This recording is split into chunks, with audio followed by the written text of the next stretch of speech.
first ghost story today is from Chantelle, who lives in southern Florida.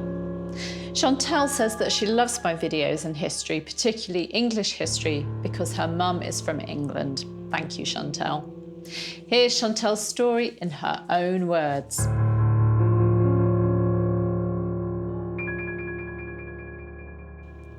I have a story for you that happened when I was a teenager and living in southern Indiana, across the river from Louisville, Kentucky, with my family about 15 years ago. The following story occurred in an inn or restaurant called the Doe Run Inn. It was built in 1792, and Abe Lincoln's father Thomas actually worked as a stonemason on part of the building. It is on the National Register of Historic Places, though it has since closed its doors and is no longer open for business.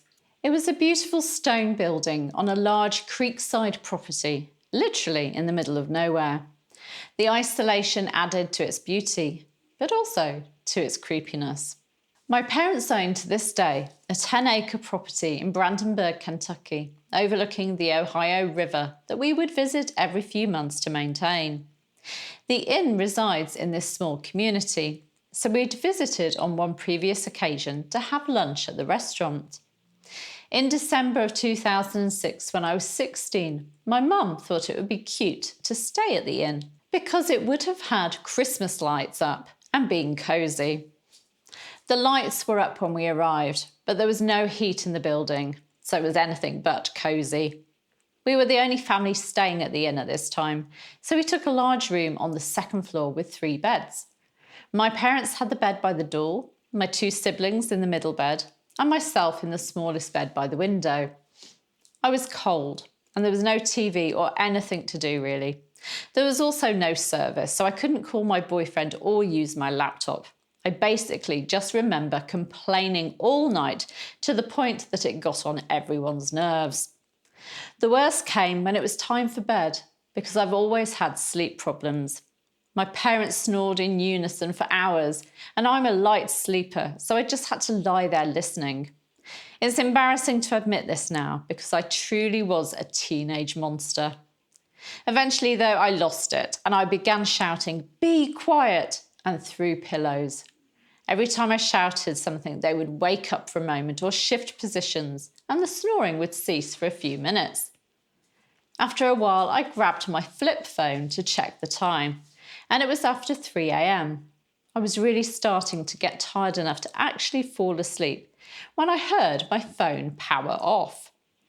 Virgin mobile phones back then played a jingle right before they lost power. My sister's phone and my mum's phone also lost power and jingled off. All 3 phones doing so in a matter of 30 seconds. I remember thinking that was really weird because we always charged them before bed.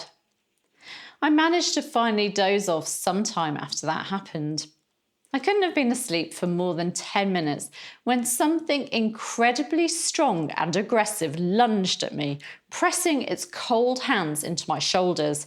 It was so hard I woke up screaming and could still feel throbbing in the area I'd been pushed. I panicked in the darkness and started yelling for everyone to wake up because I was under attack. But not being popular before bed meant that no one really cared. My mum said to get in bed with my siblings if I was scared, and we'd talk about it in the morning. I didn't sleep a wink more that night. Over breakfast, we talked about what happened, and the general consensus among us was that I'd been so miserable and obnoxious all night that the resident ghost was irritated with me and waited until I fell asleep to get revenge. Being a big fan of the paranormal, I also now realise that phones losing power was probably the spirit draining the energy from them so that it could manifest. We never returned to the inn, but I won't soon forget it. Chantelle has given me a link to the inn's Wikipedia page, and I'll share it in the description so that you can read its history and see pictures of the property. Thank you, Chantelle. Our second ghost story for today is from Cyndi.